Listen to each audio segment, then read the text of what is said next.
स्वागत है हमारे यूट्यूब चैनल कंपटीशन अड्डा 12 पर।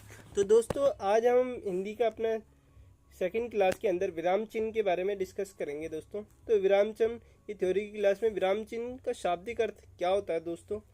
इसका शाब्दिक अर्थ दोस्तों ठहराव होता है, जैसे कि कहीं पे आपको विराम देना होता है दोस्तों। विराम का मतलब होता है थोड़े समय के लिए रुकना।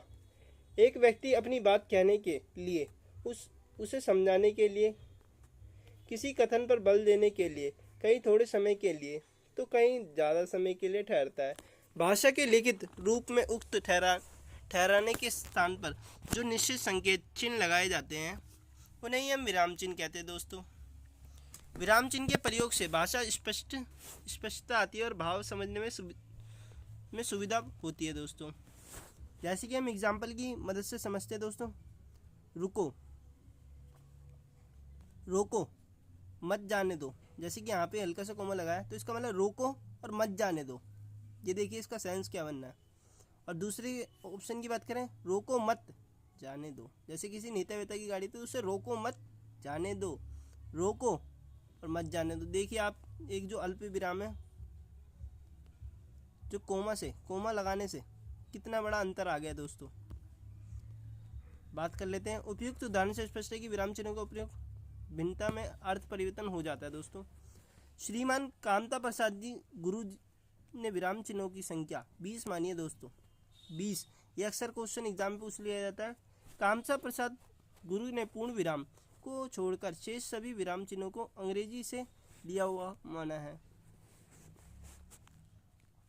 पहले की बात कर लेते हैं दोस्तों। तो अल्प विराम से आप सभी परिचित हैं दोस्तों। इसे आप इंग्लिश में कोमा कहते हैं दोस्तों।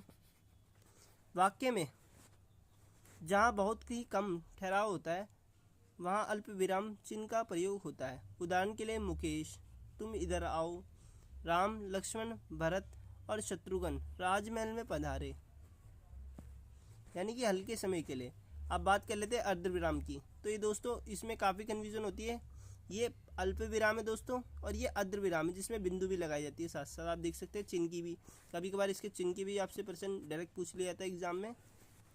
जहाँ पूर्ण विराम की अपेक्षा कम देर और अल्प विराम की अपेक्षा अधिक देर, देख सकते हैं पूर्ण विराम से तो कम होगी देर और अल्प विराम से अधिक होगी तक रुकना हो तो वहाँ अर्धविराम का प्रयोग करते हैं। उदाहरण के लिए उदाहरण देख लेते हैं।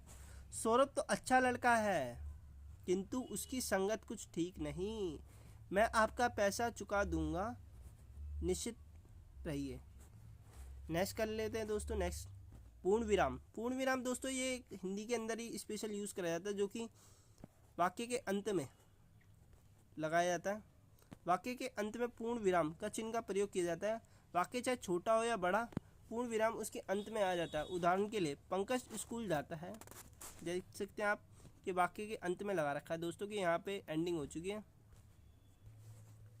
नेक्स्ट बात कर लेते हैं उपविराम। इसे अपूर्ण विराम भी कहा जाता है दोस्तों। उपविराम देख लीजिए, दो बिंदु हैं, 3 तरीके के आपको विराम बता दिए गए हैं। ये मेन आप याद कर लीजिए, ये अल्प विराम और ये वाला जो बिंदु के साथ लगाए जाते हैं ये अर्धविराम और ये बिंदु में उपविराम। जहाँ पर किसी वस्तु या विषय के बारे में बताया जाए तो वहाँ उपविराम चिन्ह का प्रयोग किया जाता है। उदाहरण के लिए, विज्ञान, वरदान या अभिशाप, परमाणु विस्फोट, मानव जाति का भविष्य। नेक्स्ट की बात करें, आप सभी जानते हैं प्रश्न चिन्ह के बारे में। जब कभी भी आपको प्रश्न चिन्ह पूछना होता है तो आप ऐसे करके कॉमा करके लगाते हैं। ये इंग्लिश और हिंदी दोनों में प्रयुक्त कराया जाता है दोस्तों। उदाहरण के लिए, वह क्या कर रहा है, हवा महल किसने बनवाया, तो ये प्रश्न चिन्ह लगा रखे हैं।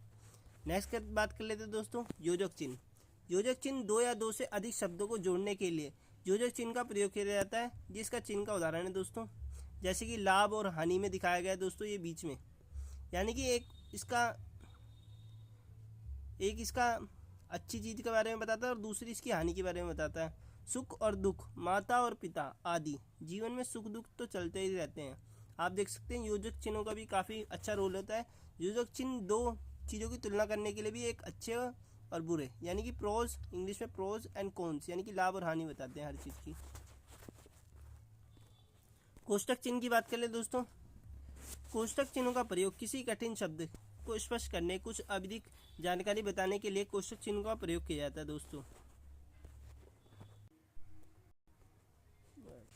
बात कर लेते हैं दोस्तों लघु कोष्टक की। तो लघु कोष्टक ऐसे होते हैं दोस्तों, इसका प्रयोग हिंदी साहित्य में लेखन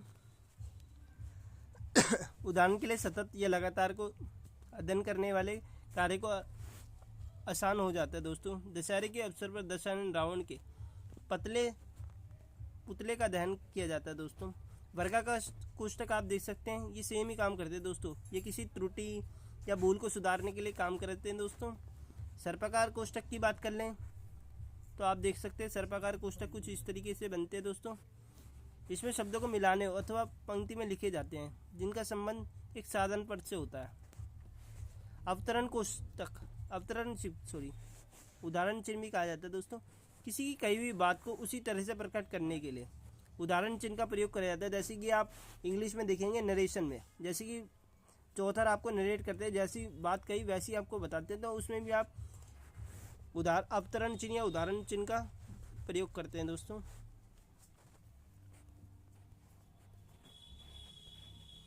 विस्मयादिबोधक आप भली भांति इससे परिचित है दोस्तों। विस्मयादिबोधक संबोधन या आश्चर्य होते हैं दोस्तों, जिससे चिन्ह का प्रयोग विस्मय, आश्चर्य, आपके हाव भाव, आपकी भावनाओं को प्रकट करते हैं दोस्तों कि आपके आश्चर्य हुआ है या हर्ष हुआ है, दुख हुआ है, शोक हुआ है, घृणा कर रहे हैं। इससे आपसे मनोभावना को व्यक्त करने के लिए किया जाता है। उदाहरण के लिए, वाह कितना सुंदर फल है, हाय ये क्या हो गया। लाघव चिन्ह की बात कर ले तो दोस्तों, ये संक्षेप, ये पॉइंट होता है हल्का सा जीरो।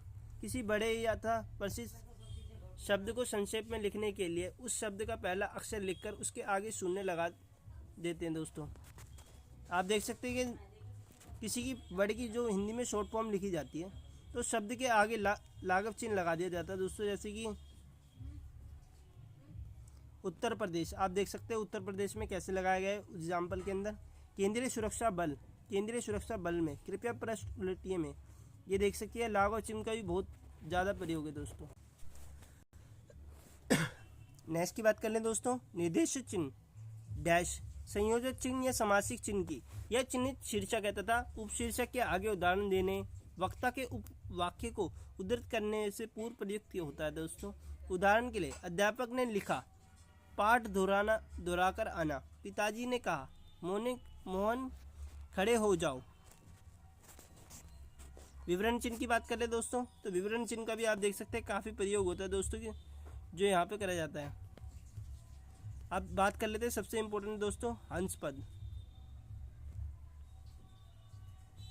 या त्रुटिवत चिन्ह की दोस्तों। तो हंसपद आप देख सकते हैं कुछ ऐसे होता है दोस्तों, वाक्य की रचना करते समय जब कोई शब्द वाक्य छूट जाता है तो उसे हंसपद का प्रयोग करा जाता है दोस्तों। आप देख सकते हैं दोस्तों, उदाहरण के लिए, जैसी शाखा के कवि थे, मोहन कल जाएगा, छूट के स्थान पर इन चिन्हों को लगाकर वह शब्द दिखा दिया जाता है दोस्तों। आप देख सकते हैं लोप चिन्ह भी काफ़ी अक्सर एग्जाम में यूज़ करते हैं। जब वाक्य या अनुच्छेद में कुछ अंश छोड़कर लिखना हो तो लोप चिन्हों का प्रयोग किया जाता है। मैं काम करूँगा, लोप चिन्ह, पर यहाँ नहीं। दोस्तों आप देख सकते हैं कि दो बातें इसमें कही जा रही हैं। नेक्स्ट की बात करें, लेखांकन या पद चिन्ह, आप देख सकते हैं किसी भी वाक्य में महत्वपूर्ण शब्द पद वाक्य में रेखांकित करने के लिए रेखांकन चिन्ह का प्रयोग किया जाता है दोस्तों। उदाहरण के लिए, गोदान उपन्यास प्रेमचंद द्वारा लिखित सर्वश्रेष्ठ कृति है दोस्तों। नेक्स्ट की बात करें दोस्तों, पुनरुक्ति सूचक, आप इसकी बात कर लेते हैं। दीर्घ उच्चारण चिन्ह, जब वाक्य में किसी विशेष शब्द के उच्चारण अन्य शब्दों की अपेक्षा अधिक समय लगता है तो वहाँ पर दीर्घ उच्चारण चिन्ह का प्रयोग किया जाता है दोस्तों। देखत, बृहस्पति, बेशु, कराला, 16 मात्राओं को एक मात्रा तथा दीर्घ उच्चारण चिन्ह का प्रयोग 2 मात्रा माना जाता है दोस्तों। समानता, तुल्यता या सूचक चिन्ह, दोस्तों आप देख सकते हैं ये भी पूछा जाता है इक्वल का साइन दोस्तों वाक्य में दो शब्दों की तुलना बराबरी करने के लिए तुल्यता सूचक लगाया जाता है दोस्तों। जैसे कि 1 रुपया 100 पैसे के बराबर होता है। पद बिंदु का दोस्तों, पद बिंदु की बात कर लें तो हिंदी में अरबी या फारसी के से आए शब्दों के नीचे लगाने वाला चिन्ह पद बिंदु कहा जाता है दोस्तों। इसका काफ़ी बड़ा रोल होता है दोस्तों। ये अभी हाल ही में एसएससी जीडी के एग्ज़ाम में पूछा गया है दोस्तों। जिक्र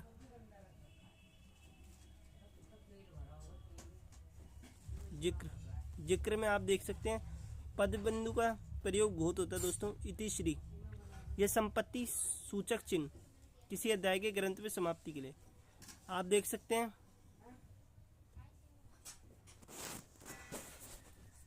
कि इसमें सभी को टेबल के माध्यम से दर्शाया गया है दोस्तों। थोड़ी देर के लिए ठहराव, विजय ने बच्चों के लिए आम, अमरूद, केले आदि खरीदे। अल्पविराम आप देख सकते हैं।